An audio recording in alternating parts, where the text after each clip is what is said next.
Hello everyone and welcome back to another video. So today we're going to talk about the Siege of Terror series, mostly about, well, everything's going to be about the latest book, Saturnine, to be completely fair with you, because there is some absolutely massive things in that book which just completely blew my mind. Everything from the battles, some of the new characters that introduced, the ending of the book, which was like, oh my god, what the hell? So please, if you haven't read Saturnine, stop the video right here, because you will be spoiled. If you don't mind spoilers, if you're currently reading it, haven't read it, then just get out the video. Please leave right now, because the stuff I'm going to be talking about is going to absolutely ruin it for you. But if you're still here, let's jump in and let's get talking. So we all know that the Emperor is the father of the Primarchs. However you want to see a father character, basically he uses genes to create the Primarchs. But in Saturnine, there are new characters introduced called Ada, and it's put forward that Ada is the gene mother of the Primarchs as well. The Emperor used her genes and his genes, mixed them together to create the Primarch beings, and of course the Space Marines, because that came from them as well. Now Ada is a perpetual, and she's lived for thousands of years like the Emperor. She actually knew the Emperor as Neof. That is the name that he chose to interact with her with. I don't think that's his proper name. The Emperor has thousands of names throughout the years and stuff like that, but she knew him as Neof. She actually goes into stuff like, he had a sense of humour and everything like that. You imagine the Emperor cracking a joke and all that kind of stuff. But there was a lot of perpetuals that followed the Emperor, because what the Emperor wanted to do, perpetuals were basically like an offshoot of humanity. She says that's like an evolutionary trait of humanity that over time will raise them into that trait. But what the Emperor wanted to do, he wanted to aggressively boost that and get it forward faster and faster and faster.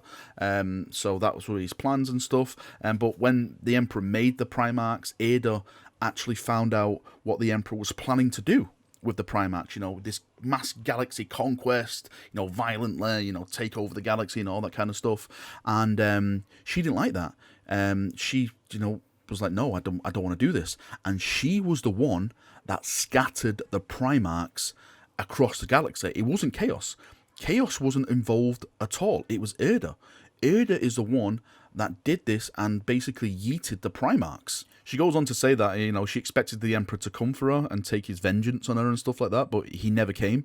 Maybe the Emperor planned for her to, yeet the Primarchs across the galaxy. She is actually protected by a chap called Me2, and he is a Space Marine. He's an old Space Marine. He's probably the oldest Space Marine out there, because he was the first ever Space Marine created from the Emperor and Erda as well. He doesn't have a name. He doesn't have an allegiance to a faction. He has no gene father. He actually says that he was the first. He was the prototype. He has his really old Phobos gun, proper relic. And John Grammaticus is there, and he's like, wow, that's really old. Why wouldn't you want a new one? And he's like, well, why want a new one when this works and stuff? But his job is basically to protect Ada. That's all he's in it for, to protect that character. Now, a lot of people I've seen online saying, since he's called Lee 2, is it like an actual little look at like Legion 2, maybe? Is that what it's playing off? I personally don't think that, because he does say that he is the first. He has no gene lineage or anything like that, so I just think that is just his call sign, Lee 2. That is it. Now, the story surrounding all this is, as I mentioned before, John Grammaticus is there, and he's trying to stop the Emperor. Now, we all know kind of what happens is, in the old lore, the Emperor basically goes and confronts Horus. He's racked with guilt. He can't, take down his son, let's say, and Horus beats him up to a pulp. And then the Emperor sees a last bit of there's no redemption in this, and he mind blasts Horus out of existence. I don't think that is going to happen at all, because what I've learned from reading this, and a lot of people have probably picked up on this as well, is that the Emperor doesn't really care about the Primarchs. They're there as tools. He actually says that in the new books in Dark Imperium and stuff. I made you as weapons. That's basically all you're there for. He has no really love for the Primarchs. I actually think that the Emperor's got to go in, absolutely just roast Horus, completely mind zap him, and something else is going to happen. I think John Grammaticus, because John Grammaticus, as I mentioned, is with Ada. He's learning all this stuff at the time. John Grammaticus, Ada, and Olus Pius are actually going to show up there, and they're going to do the damage to the Emperor. I think the Emperor's going to be victorious over Terra. He's like, yes, I have done it.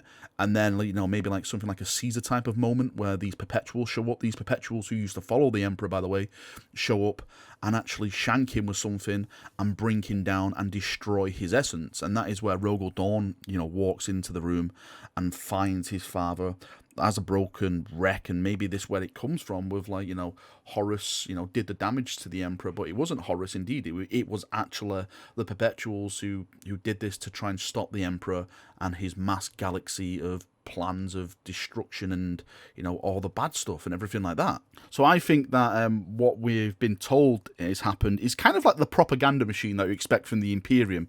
You know, like a lone guardsman charged him, or a custodian charged him, whatever you want to believe, and he saw like Horus has been completely lost, and that's when the Emperor unleashed on his favoured son.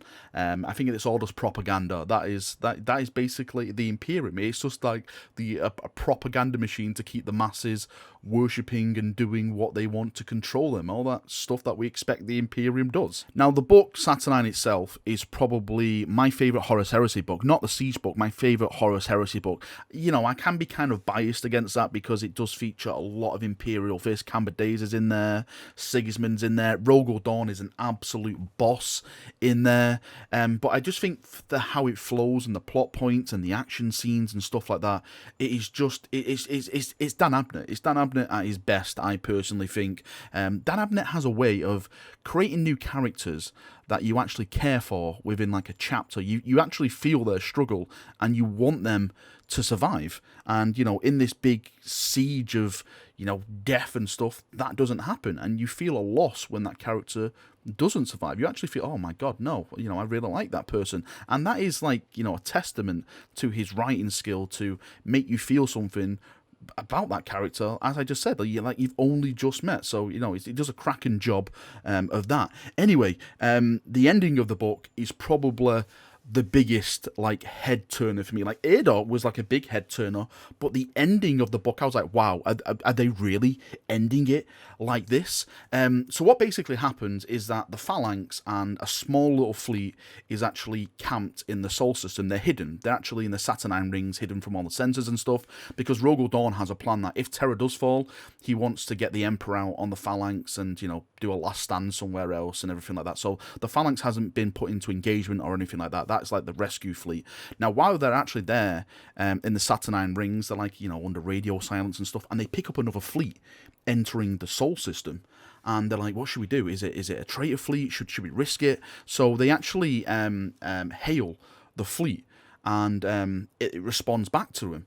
And it's only the bloody Dark Angels, but it's not the Lion. The actual words is like something on the lines that I am Corswain, first captain of the Dark Angels, and it ends there.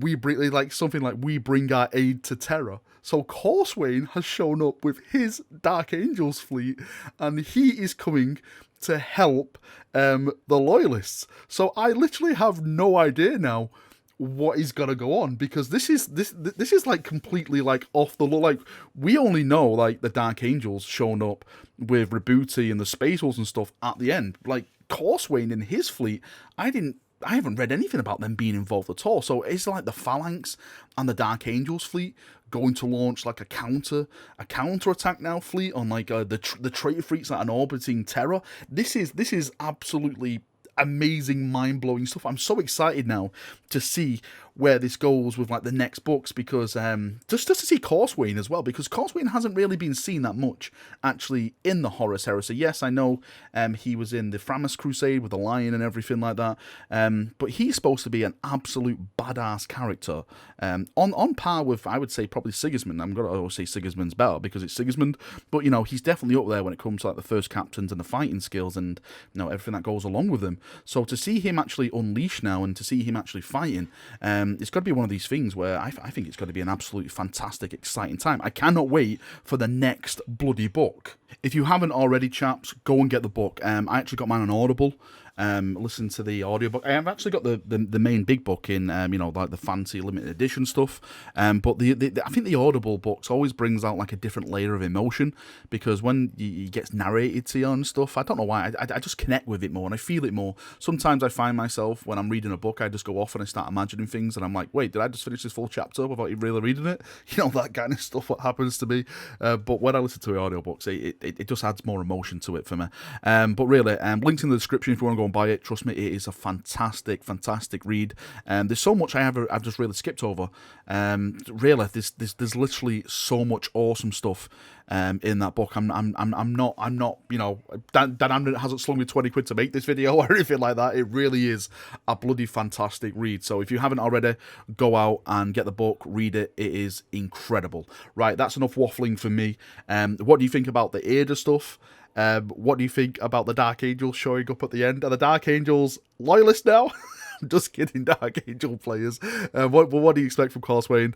And how much arse do you expect him to actually kick at the Siege of Terror? Right, thank you for coming. Thank you for watching. Thoughts and feedback down below. And we'll have a nice little talk down there, as we always do. See you now. Have a great day. And bye-bye.